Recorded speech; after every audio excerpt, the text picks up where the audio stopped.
part of the schedule. I call David Garrett.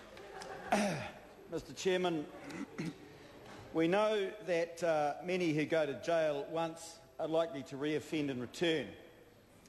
This carries a huge economic and social cost. Housing prisoners is not cheap. The Finance Minister has said recently that on present trends, the Corrections Department will be the biggest government department in 2 or 3 years, and that, Mr Chairman, is an utter tragedy.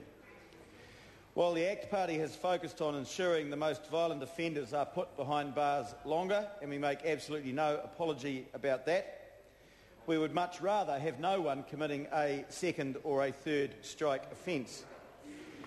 To achieve that, it's important that we turn around our appallingly high reoffending rate. The key to that, it seems, or at least part of it, is to ensure that prisoners are reintegrated into society successfully. Mr Chairman, halfway houses can go a long way towards achieving that. New Zealand already has some, run by the Prisoners Aid and Rehabilitation Society and the Salvation Army, and they are doing a great job under trying circumstances. However, Mr Chairman, the research I've done suggests what we really need are places with 24-hour on-site supervision of former prisoners. We only have 3 of these currently in Hamilton, New Plymouth and Christchurch.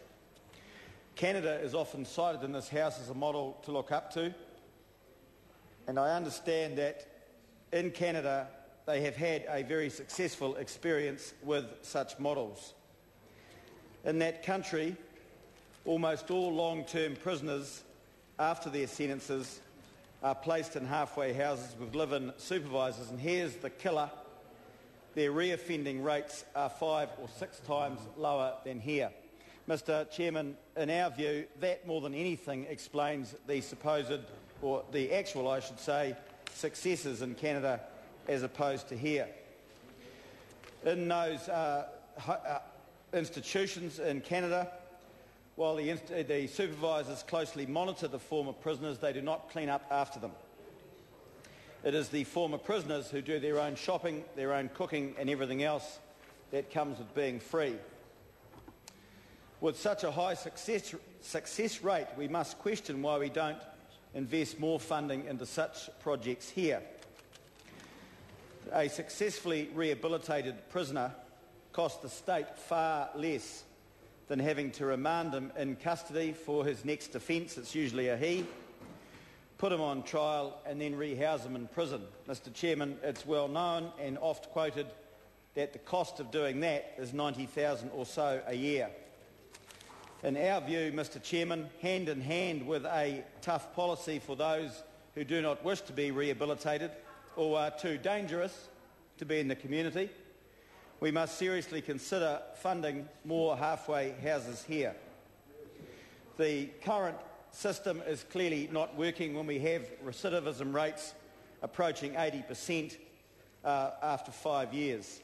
And it seems, Mr Chairman, that the Canadians have offered us a model in rehabilitation, just as the Americans have offered us a model with locking up the truly dangerous.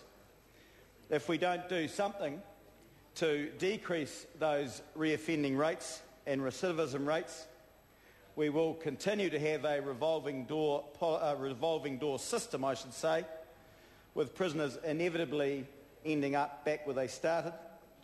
And you could forgive those in the Corrections Service for despairing and wondering why they bother. Mr Chairman, if we don't look at rehabilitation programs, the Finance Minister will sadly be proved correct, and most, or a very large part, of our taxes will be spent on prisons. Mr Chairman, I urge the Minister to consider using part of the vote corrections vote to establish the kind of houses that appear to be working in Canada and assist therein or thereby to get our recidivism rates down. Thank you. I call Sandra Gowdy. Mr Speaker, I'm pleased to speak on corrections, and can I say that it was an absolute godsend that National was voted into government and that they had a new minister and an excellent minister in the Honourable Judith Collins. And can I just cite one of the press releases she put out on coming into office as the new minister, saying that the pressure on prisons was a shameful Labor legacy and that ongoing pressure on capacity at New Zealand's prisons is testament to the failed corrections policies under the former